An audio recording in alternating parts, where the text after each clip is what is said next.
What's going on, guys? My name is Mr. VIP, and it's Zilla World TV, and I got a special guest with me today, D-Tay, the guy who walked in on the tour at 50 Cent house and walked straight to the fridge. Check this out.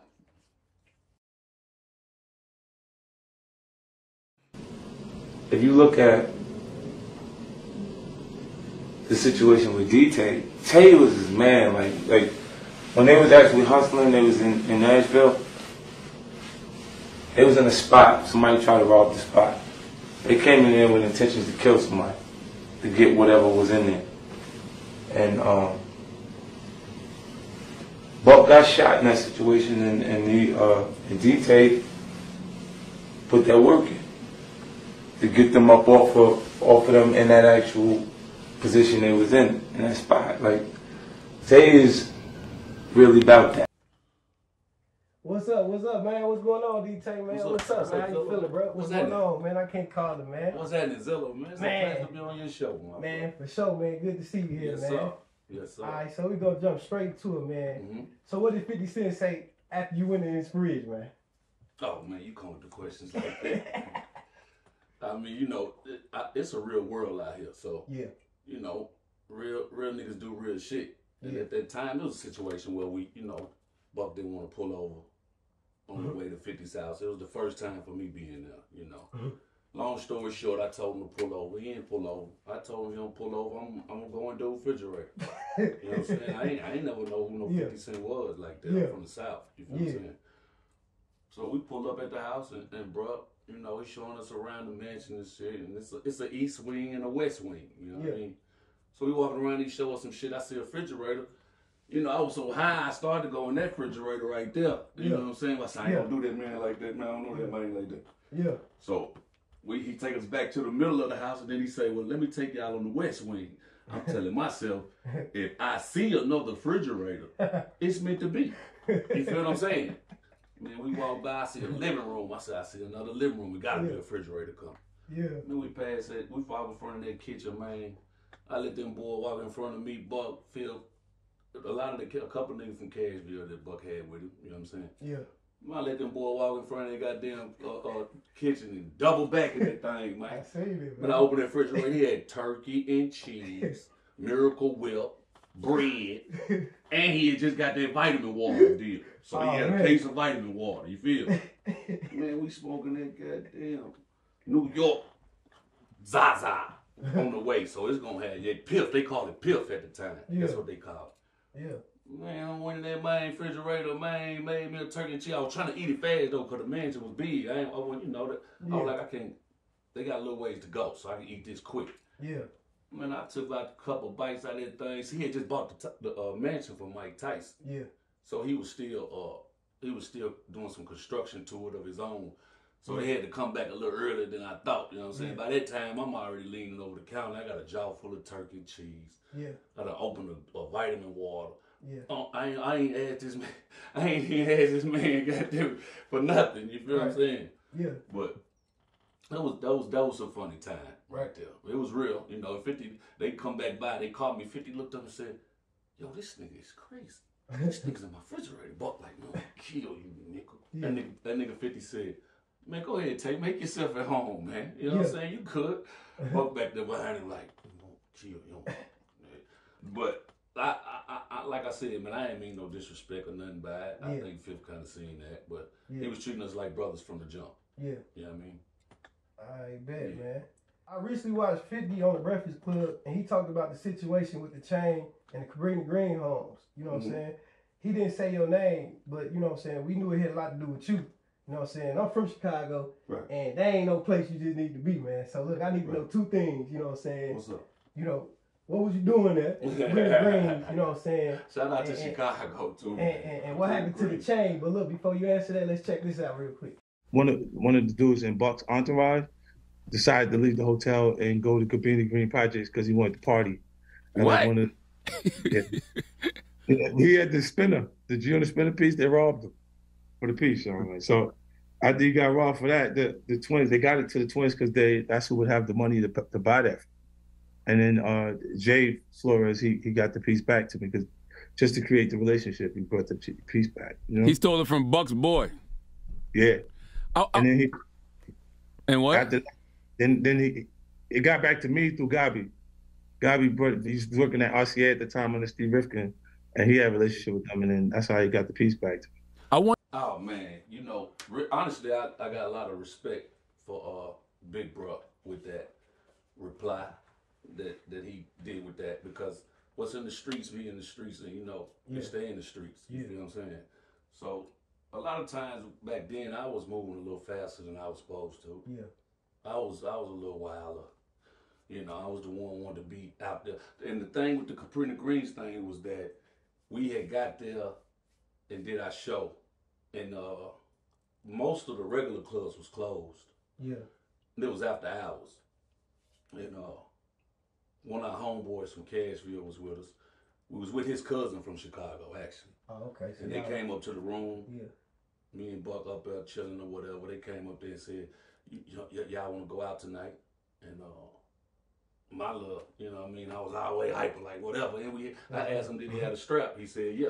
Yeah. So that was a green light for me, you know what I'm saying? Yeah. The guy who I was with was a shooter, you know what I'm saying, from Cashville. So, you know, and I'm from Cashville, bro. So we go to after hour spots, whether it's in another city or not, as long as we, you know, we got our protection or whatever to get down. But that made me feel more comfortable about going out. Now, when we went out, all the clubs was closed, so we ended up at an after hour spot. Yeah. By it just happened to be by Cabrini Greens, you know what I'm saying? So Okay, cool. Yeah. I seen Tony Yayo on the Mav Hoffa show, and Tony Yayo said Young Buck and Lloyd Banks would have made things right with 50, and everything would be cool. How you feel about that, man? Ah, man, you know, I don't really get involved with my brother's stuff, you know, cause all of them is my brothers.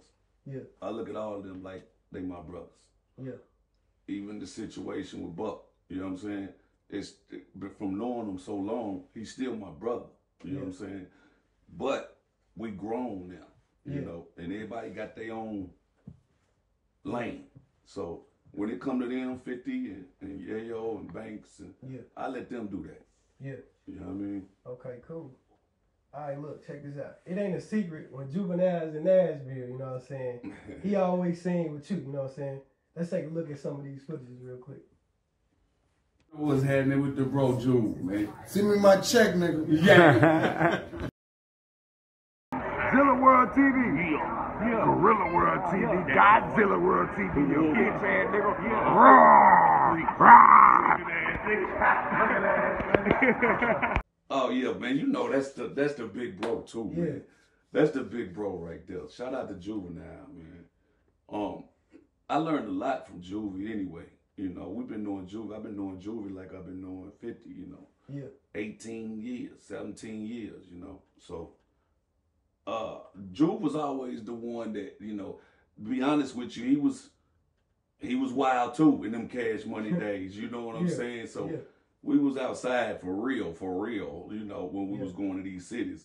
So, you know, I learned a lot from Juve, man. He's a good guy to learn from, because back in the day, he was hard-headed, you know, and he was a little impatient. And we always like that. It was like it was in our blood, so we all ran together. But, yeah, Juve's one of the big bros, man. So, yeah, you're going to see. We got some stuff coming up. Yeah. Well, Juve got some things coming up that I'm going to be involved in. Shout out to NBA YoungBoy. You know what I mean? Shout out to Baby. Shout out to Drake. You know what I mean? They got their push going. Shout out to the push. Yeah. Okay. Man, 50 Cent Tycoon Weekend in Houston. You was there. Yeah. What was that like? But before you answer, let's check this out.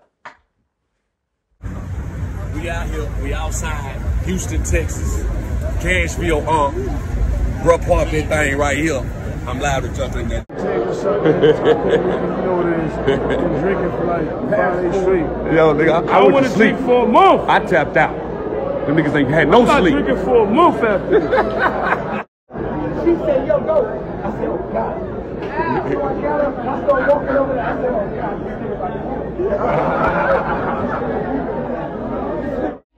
You said that wasn't him? You got him? Nah, he ain't no real.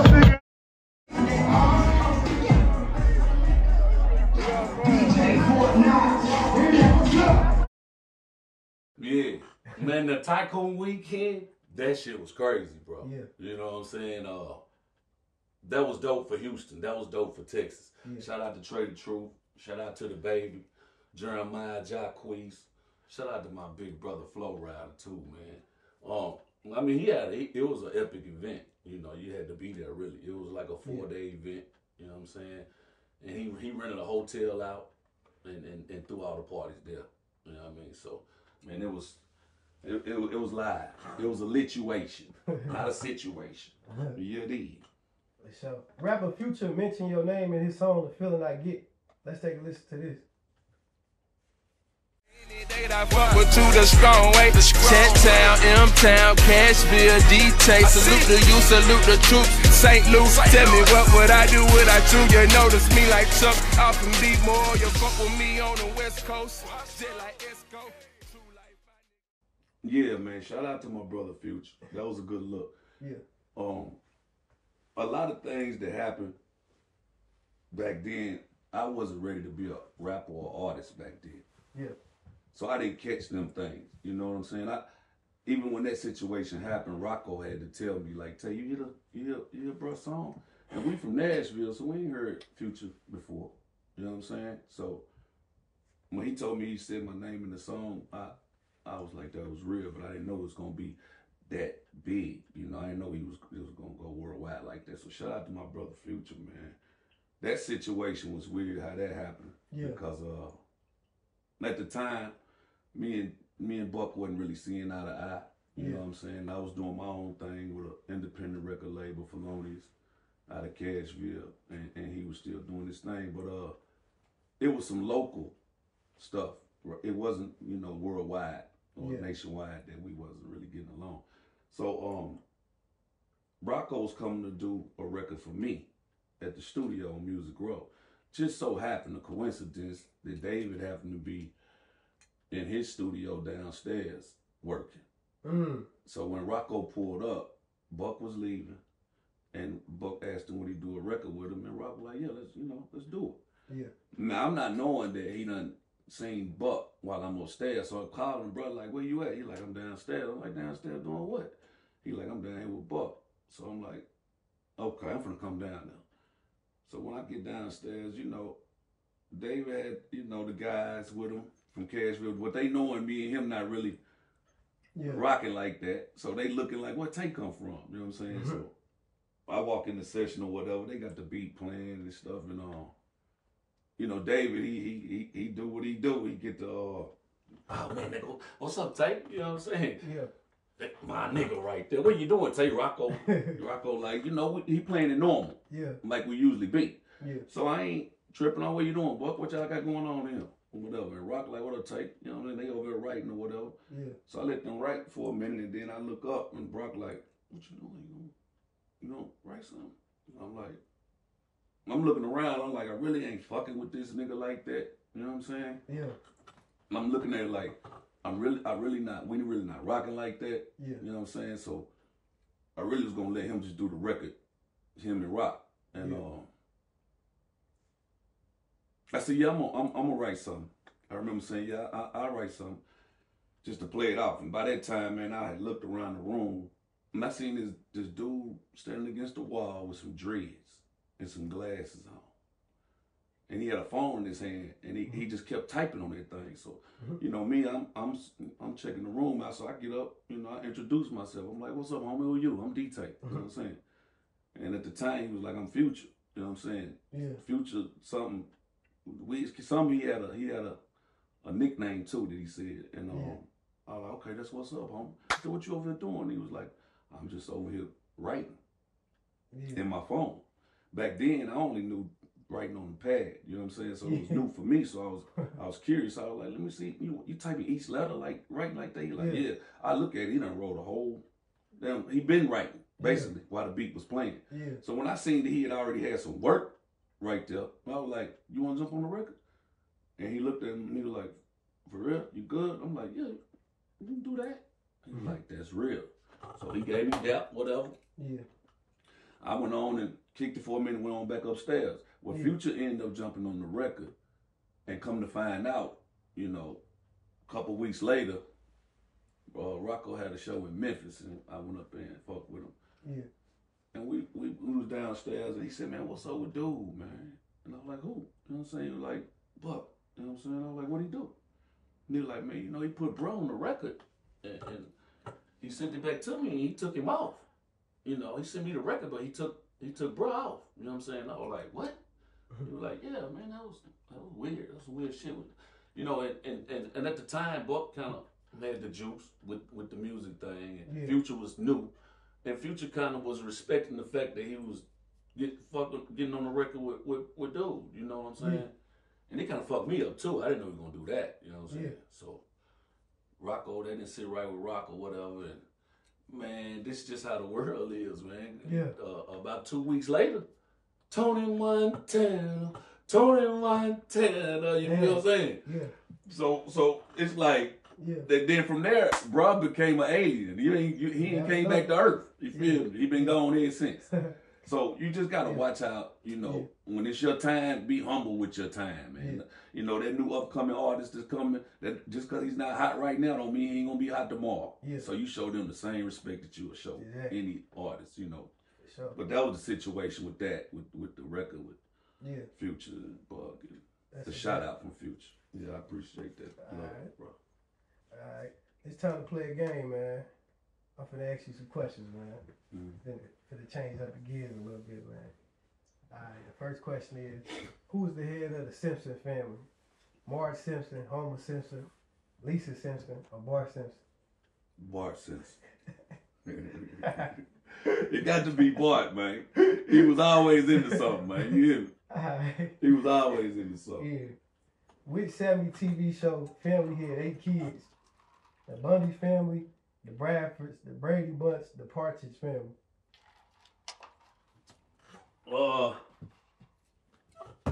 gonna go with the Brady Bunch. Yeah, you get that.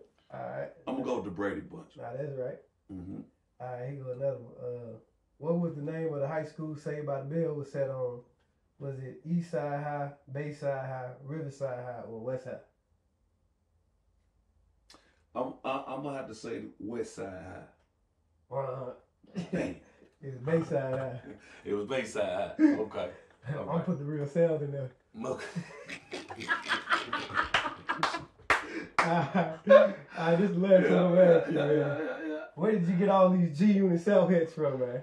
Everybody want to know that. Well, actually, 58 gave me G-Unit South. Yeah. To do what I want to do independently. Yeah. Man, a lot of people ask me, you know, what's going on with the G-Unit South thing or whatever. That's just a brand that he gave me to build. Yeah. Or not. Yeah. That he allows me to do.